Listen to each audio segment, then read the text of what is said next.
with Gavin, and he is going to present some slides, and then we'll open it for Q&A. If you have questions, we'll get to them at the end of the session. You can type them in the Q&A box at the bottom of your Zoom screen, or you can certainly use the chat feature as well.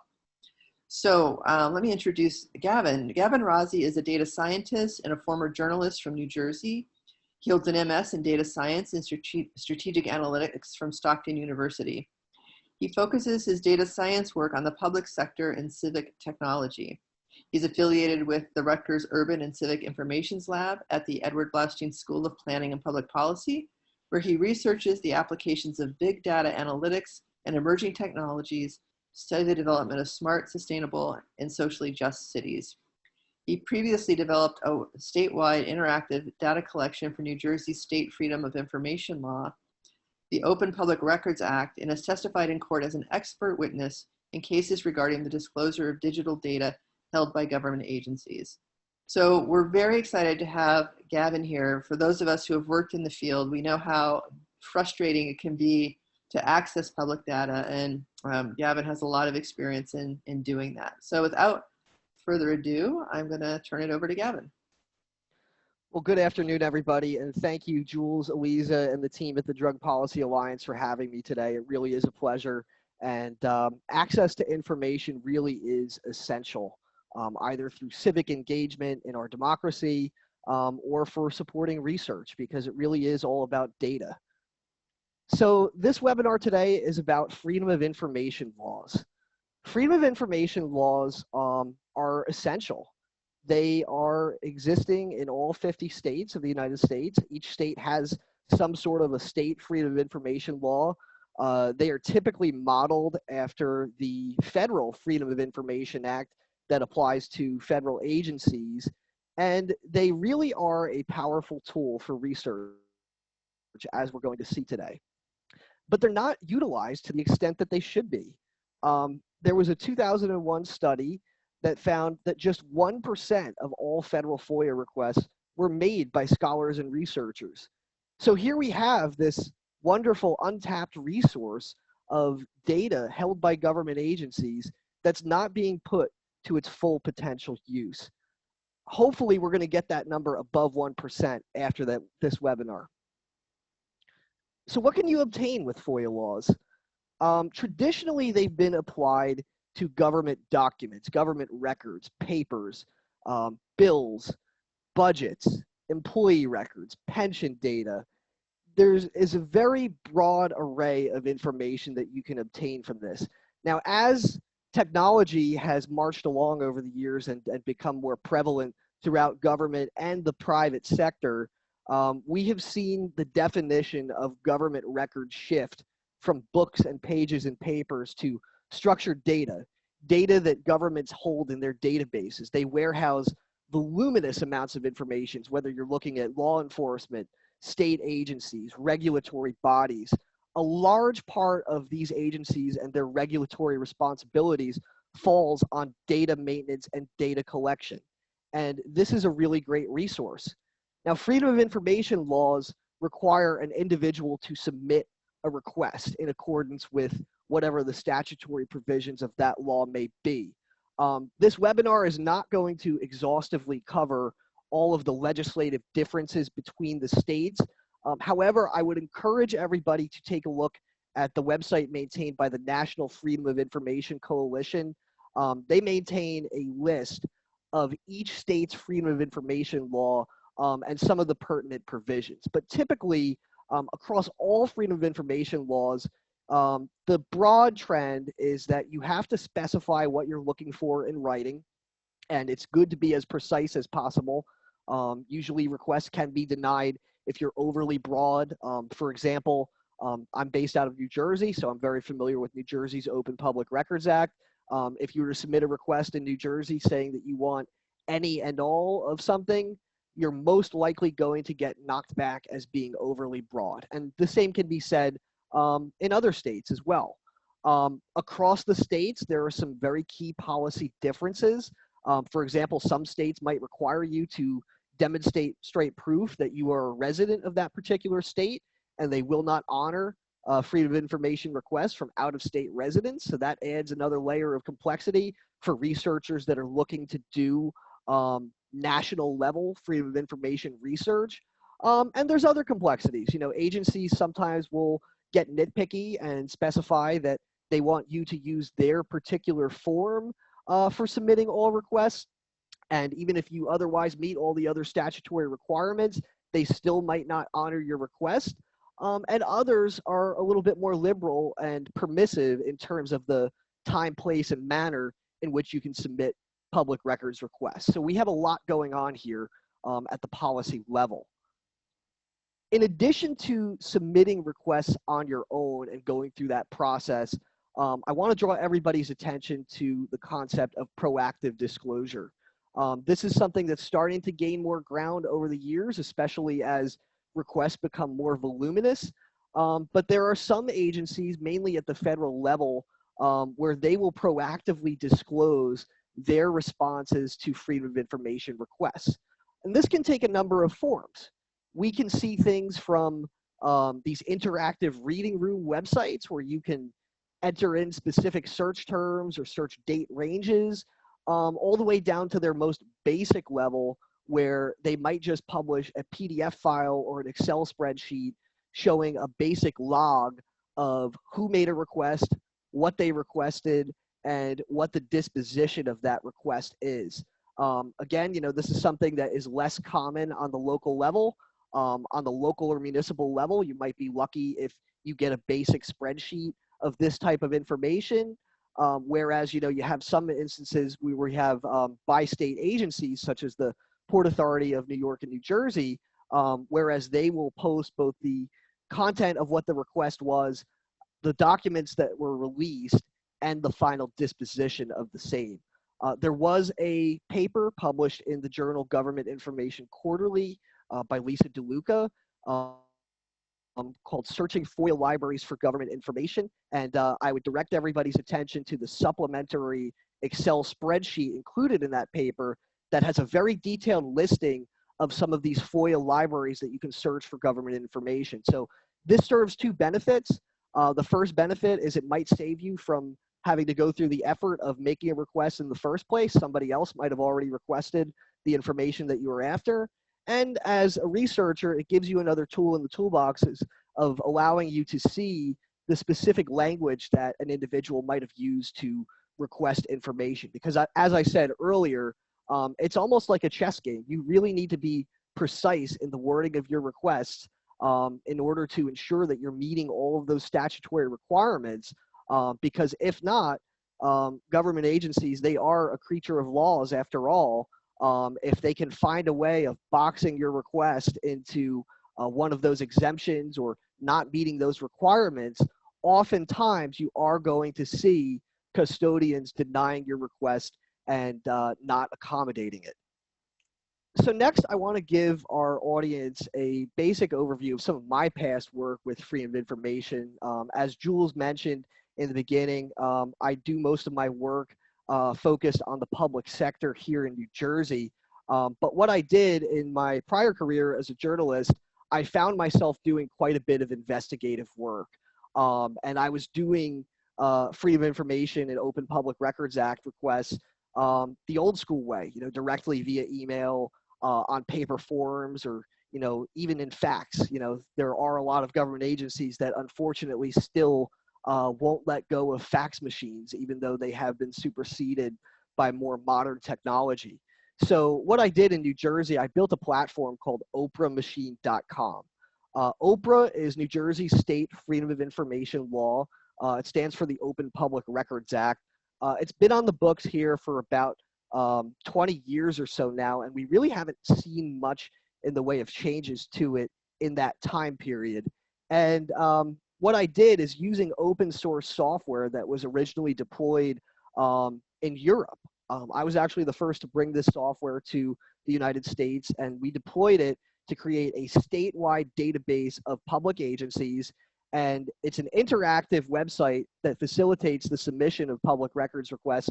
And the unique point here is that we're collecting metadata on how timely agencies are in responding to the deadlines. So in terms of public policy analysis, there's a real value in collecting metadata in terms of how timely agencies are meeting the deadlines for requests. So for example, at the federal level, there's websites like Muckrock, and they facilitate submitting requests to federal agencies. They have a deadline of 20 working days to respond to a FOIA request. They don't have to give you the information within 20 days, but they have to at least acknowledge your request then. New Jersey is a little bit better because we have a 7-day timeline, and there are certain classes of records in New Jersey that need to be provided immediately. So I recently published a journal article in the Elsevier journal, Data in Brief, earlier this month, detailing our full data collection process, as well as publishing the raw metadata that we've collected. So if this is something you're interested in learning more about at the state level, I would encourage you to check out this paper. So I want to now get into the research applications of freedom of information laws. That really is the meat and potatoes of this webinar. The takeaway from this that hopefully you will see is that in addition to being the sword and shield of transparency and investigative journalism, freedom of information laws are a very, very unique tool for researchers that are looking to acquire government data. A lot of researchers, will go into the process of signing a data use agreement with agencies to get access to confidential data that otherwise would not be disclosed. So this isn't going to touch on anything like that. For example, public health surveillance data.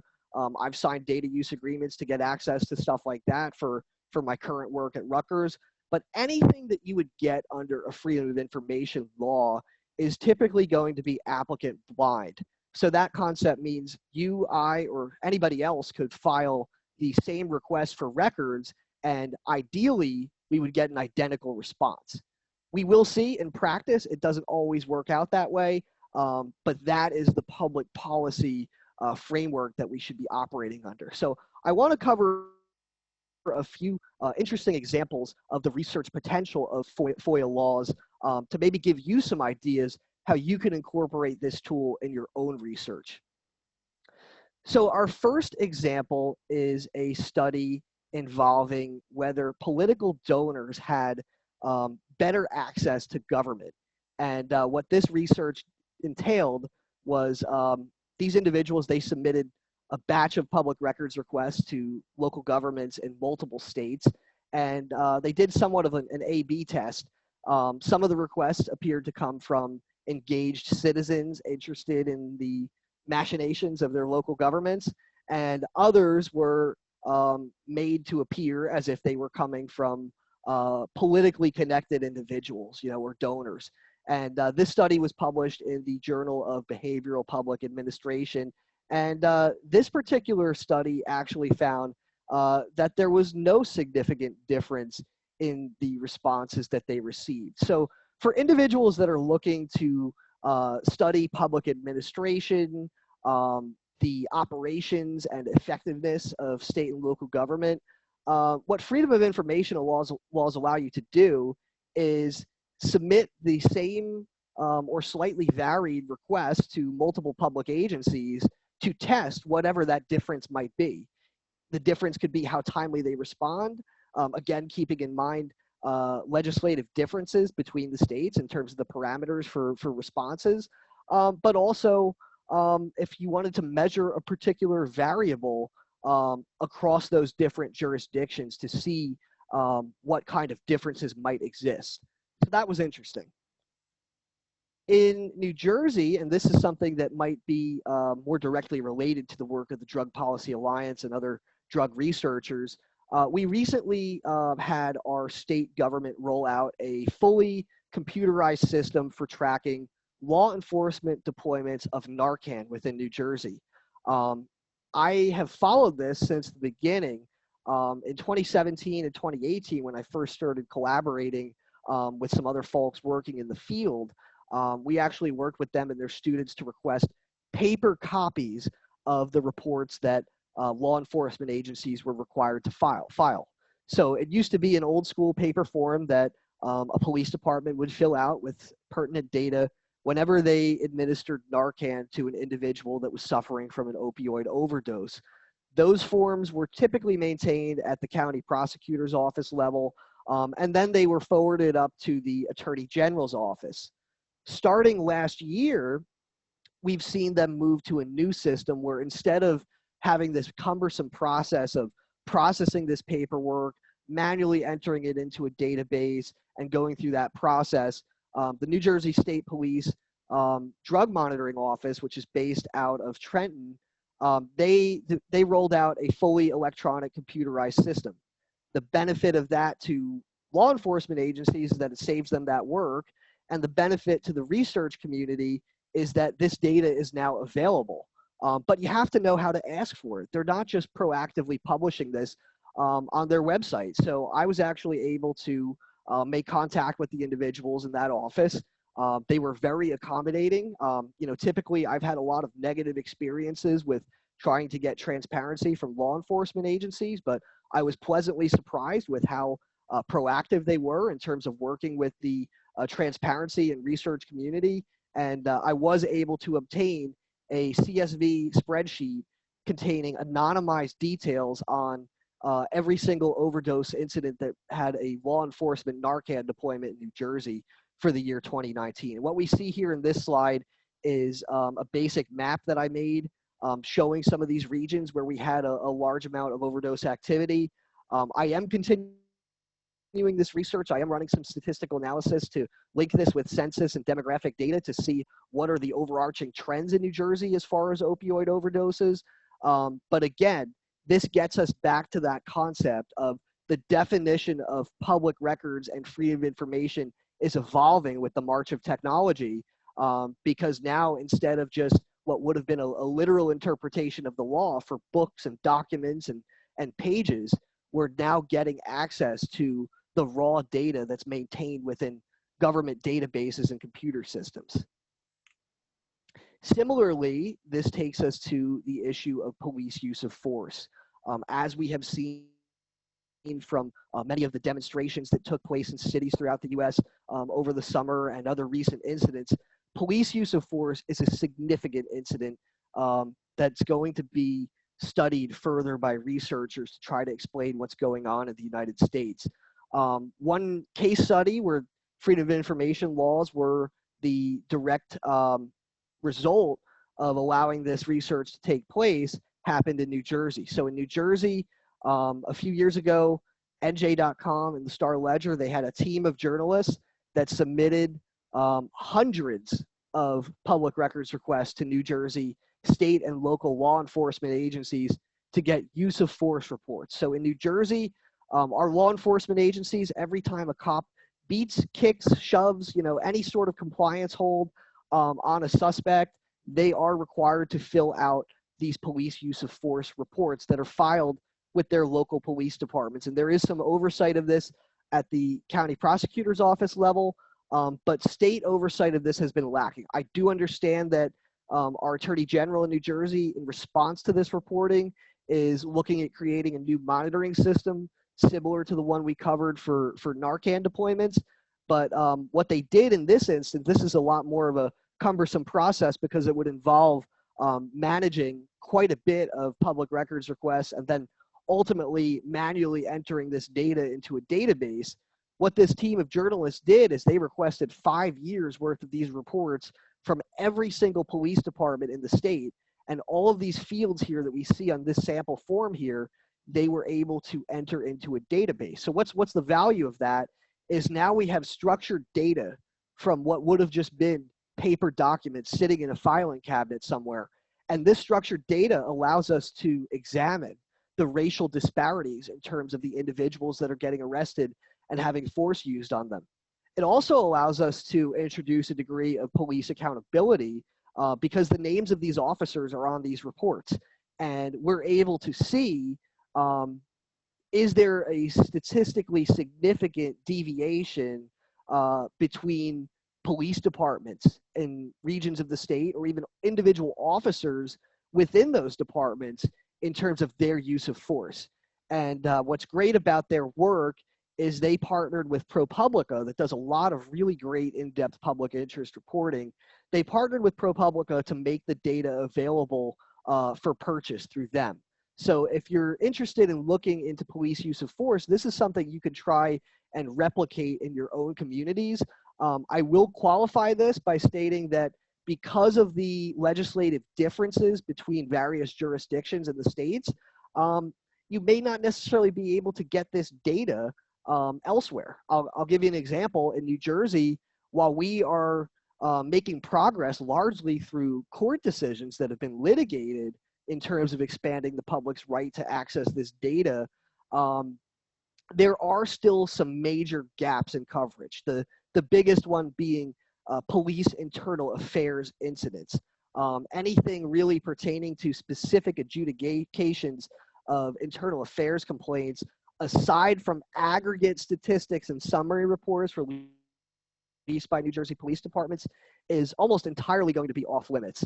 And there are some pushes among advocates to pass some legislation to open this information up to the public under OPRA and our Freedom of Information laws. But as you can imagine, there has been some very significant pushback from the PBAs and police unions. So this is going to be part of the ongoing policy debate that we see in terms of where do you draw the line on the public's right to access this information. I obviously am in favor of increasing that disclosure because there's a lot for us to learn from those internal affairs files, but it remains to be seen what direction the state and other states will go in terms of moving the needle on transparency. So related to this, I wanted to touch on police militarization.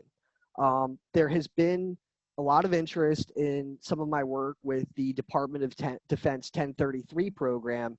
And the 1033 program, for those who are not already familiar with it, it is a policy whereby the federal government is able to transfer military hardware that they are no longer using to state and local law enforcement.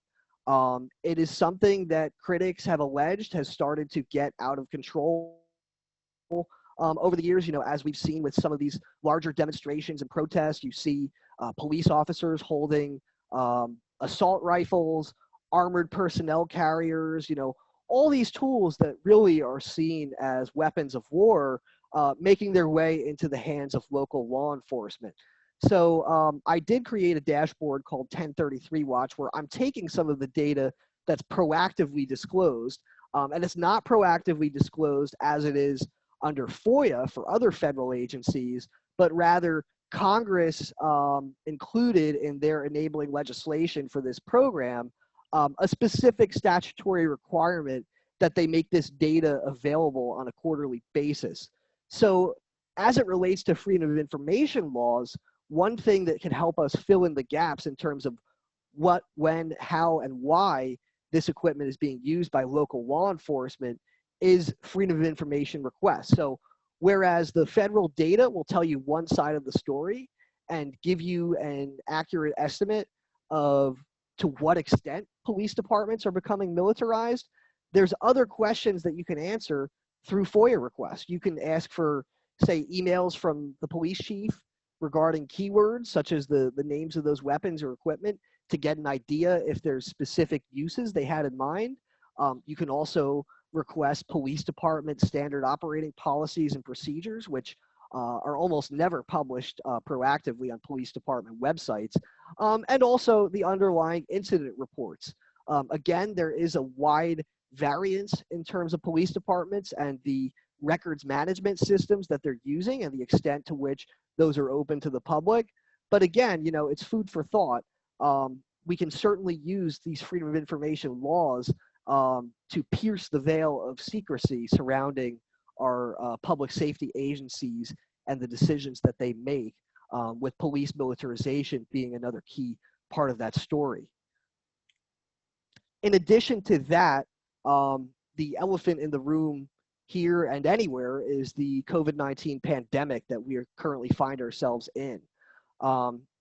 With the data that I mentioned previously that I've collected through my system in New Jersey, I was able to create a measure of how long it took each day, each public records request to receive a response. So we have now about 17,000 requests that have been filed through oprahmachine.com in New Jersey.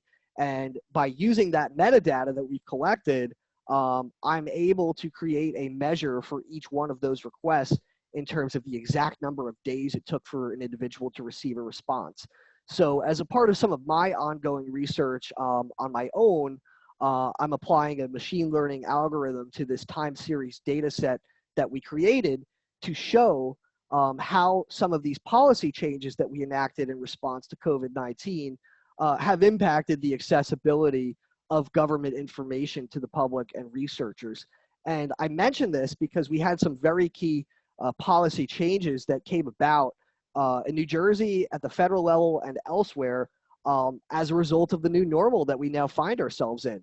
So a practical consideration is that in this work from home environment, government employees that would respond to freedom of information requests, they do not have access to their buildings where they would be storing this information if it's on a hard copy paper format. And also, at the federal level, for the FBI, for example, their FOIA office, that's not information that they're able to take home in the work from home environment due to the sensitivity of their data and their data security concerns. So what we did here in this figure, this is a plot showing the ARIMA model, autoregressive integrated moving average, showing which days were identified as outliers beyond the usual time period for responses. So ideally, if we were in a perfect world and New Jersey's freedom of information law was being upheld as we would expect it to be, we would see this being far below where it's at now. So at the height of the pandemic, when we had schools starting to close and Governor Murphy's stay-at-home order starting to take effect, we've seen the requests that were filed on those days taking a significant amount of time to get a response. The highest one being close to 100 days to get a response. These are median values we're looking at out of our entire universe of requests. It really does show you that COVID-19 has significantly limited the timeliness with which government information is available to researchers and the public. I can tell you, personally speaking, it has been a challenge for myself as well, as a part of some of my day-to-day work pertaining to acquiring data at the zip code level for our COVID-19 research at Rutgers. We have had agencies that have been swamped, either as them being busy dealing with the pandemic or just not having the resources in their FOIA offices, where we've had requests that were filed months ago and still have not received any data yet. So that is a very serious practical consideration to keep in mind with FOIA, and it's something we're going to get into a little bit more in depth later in the presentation. Now, another thing that really is an interesting area of research and potential for data is this concept of the privatization of public records. A lot of the times, either at the state, municipal, or county level, we'll see state and local governments enter into agreements with vendors that take over managing their data or some specific function for them.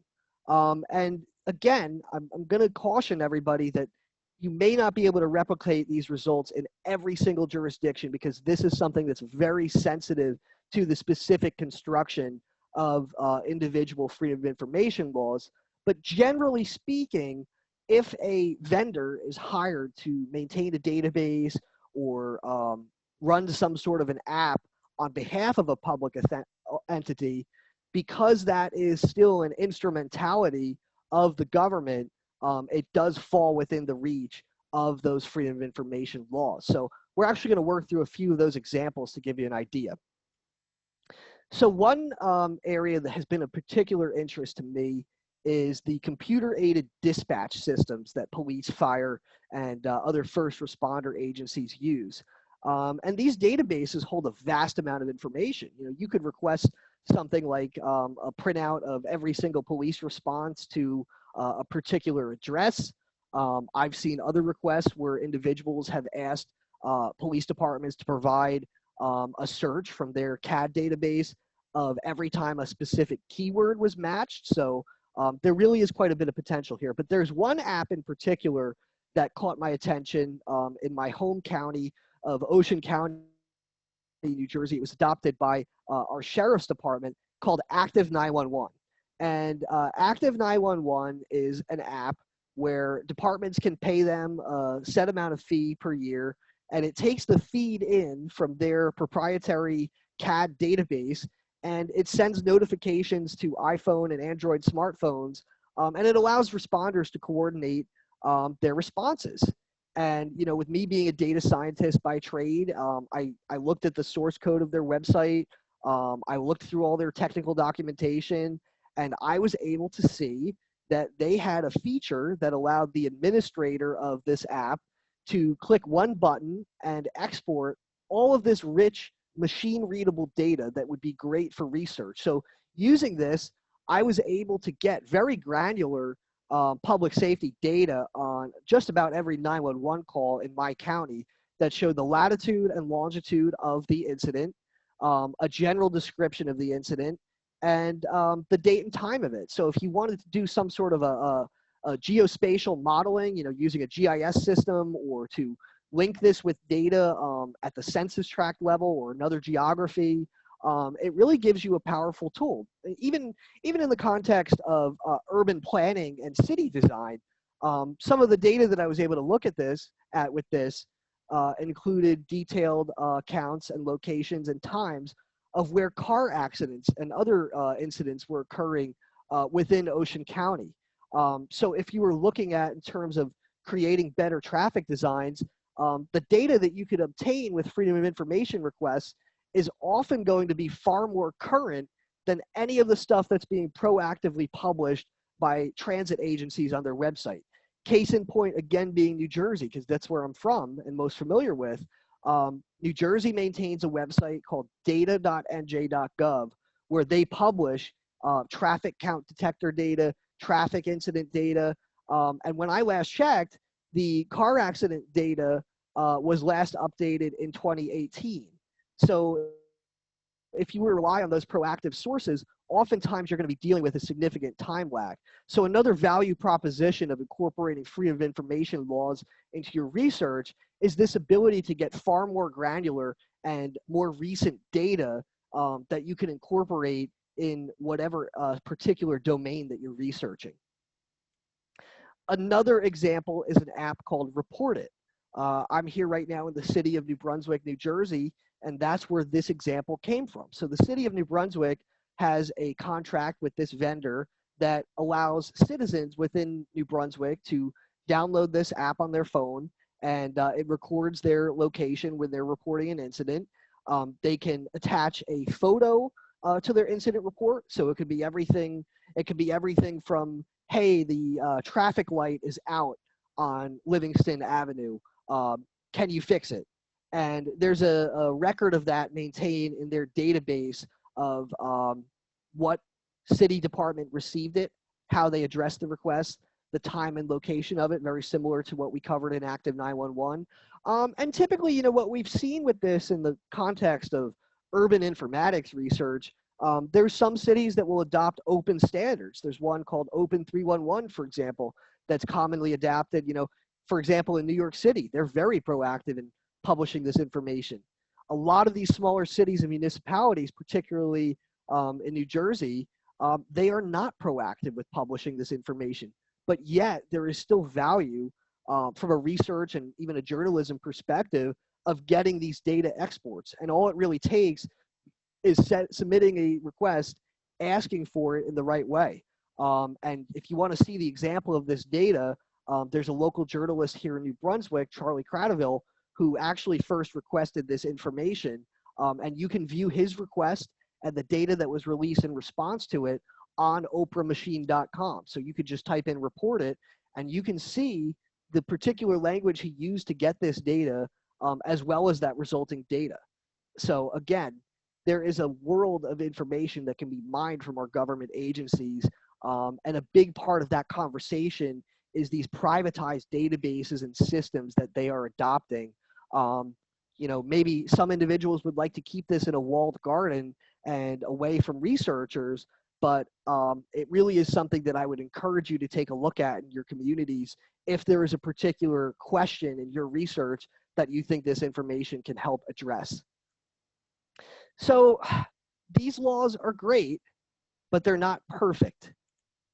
There are inevitably going to be challenges when anybody tries to make use of freedom of information laws. I can tell you from my past days as a journalist, it was often an uphill battle for me to be able to get access to this information. As Jules mentioned in the beginning, I have previously testified as an expert witness in court cases pertaining to these issues. Obviously for the plaintiff side, looking to encourage access to that information.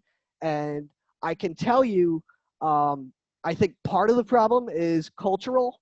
You have some agencies that just for whatever the reason might be, they're careful about maintaining their reputation, or they're afraid of misuse of this information, whatever it may be, where they're very resistant to sharing this information.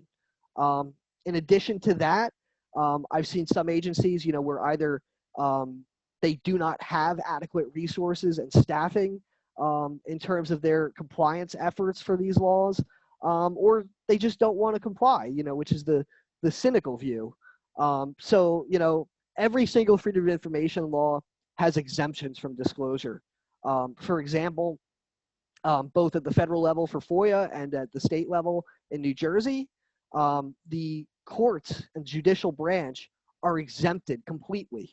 So that's one category of information where you're really at their mercy in terms of whatever regulations and procedures they'll craft for access to information.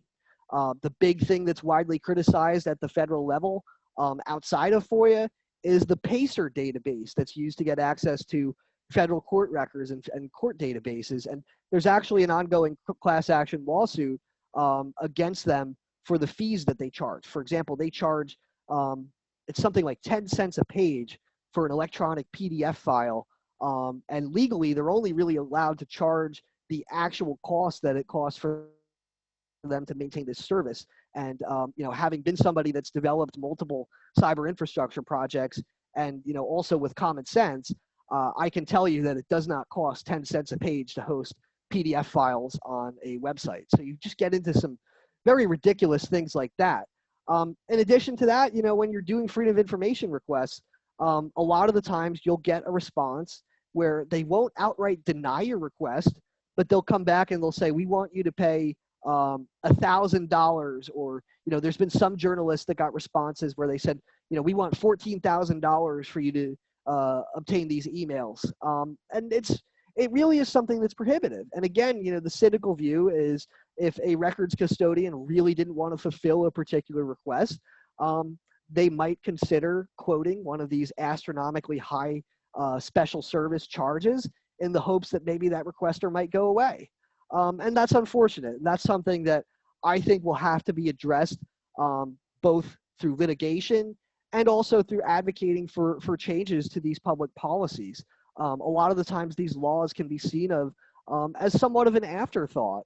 And, the government expects citizens and individuals to comply with their laws. So I think it's only fair that they do the same and comply with FOIA laws.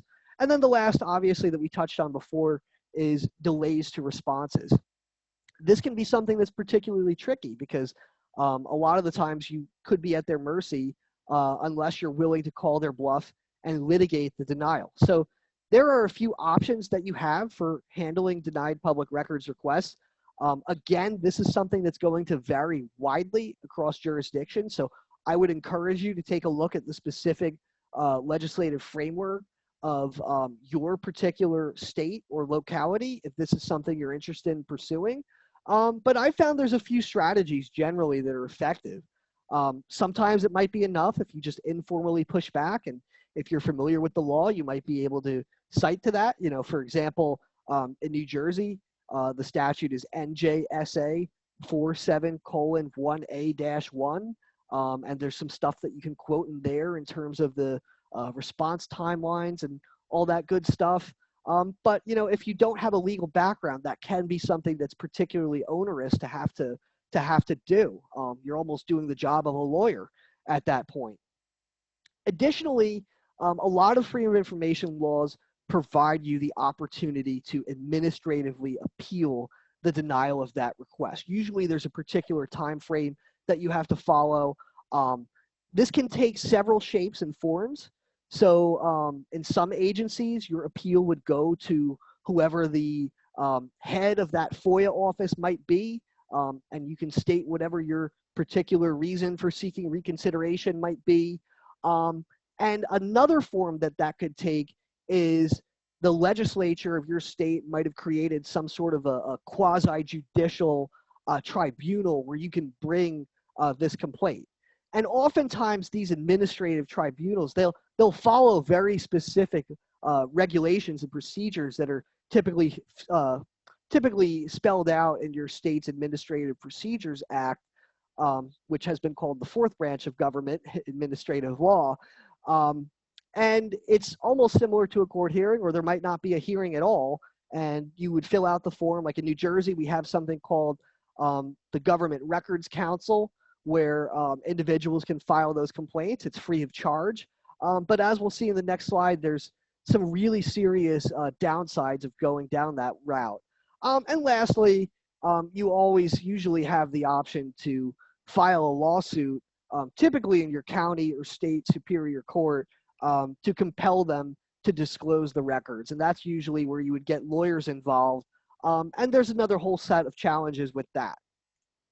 So let's take a look at the administrative appeal process. As I mentioned, here in New Jersey, we have the Government Records Council, but and this agency, it exists within the Department of Community Affairs, which has a number of responsibilities for overseeing our more than 565 municipalities in the state. And the GRC was created around the same time as Oprah. And what we've seen over the years is a broken process there. This particular article here shows that as of 2018, they had a 4-year backlog of cases going to 2014. So if you're a researcher and you're looking to get timely data for whatever your project may be, you really might not be in a position to wait 4+ years to make your way through one of these administrative cases. And again, if you're just informally challenging it through an agency, or the appeal is handled by the agency's FOIA office, maybe this might not apply to your situation. Maybe you might get more of a timely determination of your appeal. But again, your mileage will vary here. So if your request and your data is not time sensitive, and you can afford to wait that long time period and you don't want to get lawyers involved, then consider doing one of these administrative appeals. It doesn't cost you anything most of the time, and you have a chance to make your case. But you're going to be really facing some significant delays if your jurisdiction is anything like New Jersey's. Again, there's been calls by policy advocates to reform this. You know, if we look to other countries, an example, the example being in the UK, I really like the model that they have there. They have a government body called the Information Commissioner's Office, and that office handles both data privacy of individuals and upholding those regulations, but it also handles the obligations of government bodies in the UK to disclose information. And I think we really need to see more agencies like that actually have some teeth to enforce these transparency requirements, because the GRC in New Jersey, they can impose fines on agencies that violate the law, but it's a very high legal standard for them to meet. They have to prove a knowing and willful violation, which you really need a substantial amount of evidence to support. And even if that very high burden is met, typically you're only going to see a token fine of like $100 or something. So it's really not accomplishing those public policy goals of encouraging access to information. So we next are going to take a look at filing a lawsuit and your options there. Again, this is something that's going to vary. Evan, Jules, just wanted to give you the 10-minute warning and let you know that there are several questions. So sure. So we'll wrap things up. Lawsuits, like I said, are going to vary across jurisdictions as well. It's something to keep in mind. Attorneys can be costly if they don't have fee shifting. Another challenge I want to quickly cover is if you get government data in the wrong format. Sometimes they might give it to you as a PDF spreadsheet of printed information that's not terribly useful. There are digital tools that you can use to extract information. One in particular is called Tabula. You can look that up on your own because we're pressed for time. I am going to skip an example of extracting that data. And with that, I am glad to take your questions. Great. Thank you so much, Gavin. That was an excellent presentation and super interesting. And I was messaging Jules and I was like, wow, I have about 43 projects I want you to do for us. Can you give me ideas? But with that, I just want to open this up for a few questions we had. We had a few questions asking for some links that you mentioned. So we'll send out the recording of this webinar after, and we'll include the links that Gavin mentioned as well. And then we have a question from Ashton. I'm curious about policies requiring the payment of fees in order to access information. For example, I tried to access incident and autopsy reports for law enforcement involved shootings, but in many instances there was a fee, around $60 each, to access and download the documents. Can a FOIA request supersede this?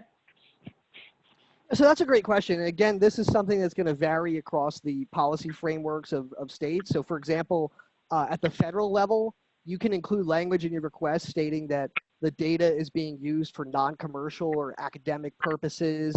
You might be able to provide an example of your media or academic affiliation, and that might help you in terms of getting a fee waiver. In New Jersey, for example, our law states that any electronically provided records are to be provided free of charge. But again, I would consult the specific law that you're requesting under and see what sort of provisions there are for fee waivers. Sometimes that might be present and sometimes it might not be.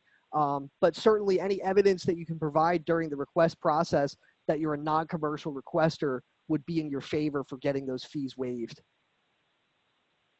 Great, thank you. And similar to that, do you have any tips on how to make sure the requests are worded as precisely as possible or as necessary? So, you know, if a researcher or someone is just getting started, has never submitted a FOIA request, where's a good place to start? Or are there any resources for that? Yes, certainly. So I referred earlier to the National Freedom of Information Coalition. We'll be getting that link out. They have a really tremendous amount of resources at the state and federal level for a lot of these issues that you might run into. So general tips that I can recommend is you want to precisely invoke whatever the statute is for your Freedom of Information law. So if I were here in New Jersey, I would say under the Open Public Records Act, please provide, and then clearly enumerate the specific items you're requesting. Avoid words like any and all. Don't be vague. And try to also specify a particular time period. One thing to keep in mind for fees as well, if you can narrow your request down into a few smaller requests rather than one voluminous request, that might help you get a response quicker and avoid those fees. So that's stuff to keep in mind. And also, if you want machine readable data in a spreadsheet, make sure you specify that and say, I want it in a CSV file or an Excel spreadsheet. That will hopefully make you crystal clear to the records custodian. Great, thank you. And then we have a specific question about getting the details of cases that would not necessarily be anonymized. So is it possible to get files that are not anonymized, or is it extremely difficult? Is it possible, or do you have experience with that at all? Again, it depends. You know, for non-anonymized data, you could be bumping into one of those exemptions for privacy protection. So for example, under the federal FOIA law, there's something called B6. And if you get B6, you know, even if they take pictures of people in public at a protest or something, they're going to put a white box over their face with B6 in the middle because that's the exemption that lets them not have that. If you're doing a particular research project, you know, if you're willing to go outside of the FOIA process, you might be able to negotiate and say, hey, I understand you can't release this to me under FOIA because of this personal information. Would you be willing to sign a data use agreement where we'll agree to keep this confidential and use it just for research? You know, the case in point being COVID-19 data, like some of the stuff we're using at Rutgers. But again, that gets you into institutional stuff where you might have to go through an IRB and get approval and work your way through that bureaucratic process. But for some types of police records, like incident reports, depending on the category, not from stuff with like involving children or domestic violence, if someone's getting charged with a crime or if it's court records, which are presumed to be public, you can probably get stuff pertaining to an individual or an organization. But again, it really depends on the specific legislative framework of the law that you're looking at. Great, thank you. And now I'm going to pass it to Jules because I know she had a question about advocacy work. Sure. Thanks. Gavin, this has been wonderful. Thank you so much.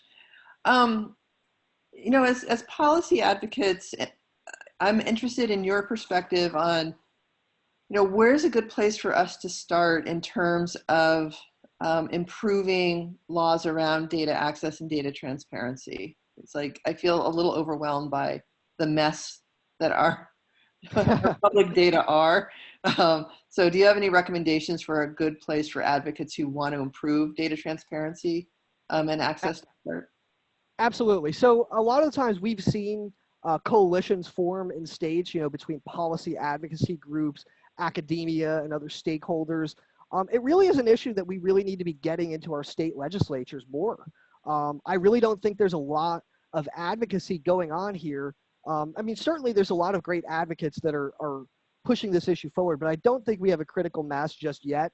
So what I would like to see, more engagement with legislators. I'd like to see more exposure of this issue. And I think webinars like this are a great way of shining a light on that, because freedom of information, in addition to us being informed citizens in a democracy and allowing us to have that authoritative information, it touches on a lot of very serious policy issues between the war on drugs, police accountability, accountability of agencies.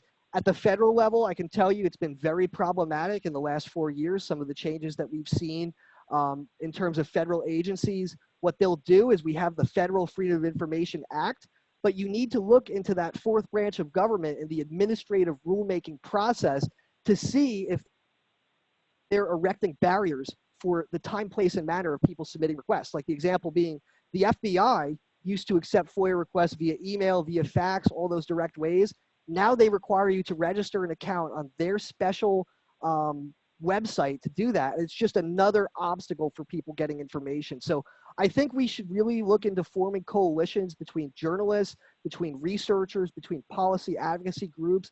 And I think that's how we really make a compelling case both to the public and our policymakers in terms of why access to information matters and the significant benefits available to the public by making that available. Great, thank you. And that's actually a really great final word to end on, because I've also been daunted and frustrated by many FBI and Bureau of Justice Statistics websites. So yeah, definitely forming coalitions between researchers, advocacy organizations, data scientists is, I think, a great way to go. So with that, I want to thank you so much, Gavin. It was a super informative and invigorating presentation. And as I mentioned, we'll be sending out the recording, slides, and resources out in the coming days. You can check out Gavin's work on his website listed here and follow him on Twitter. Thank you so much. Thanks for having me. It's been a pleasure. Take care.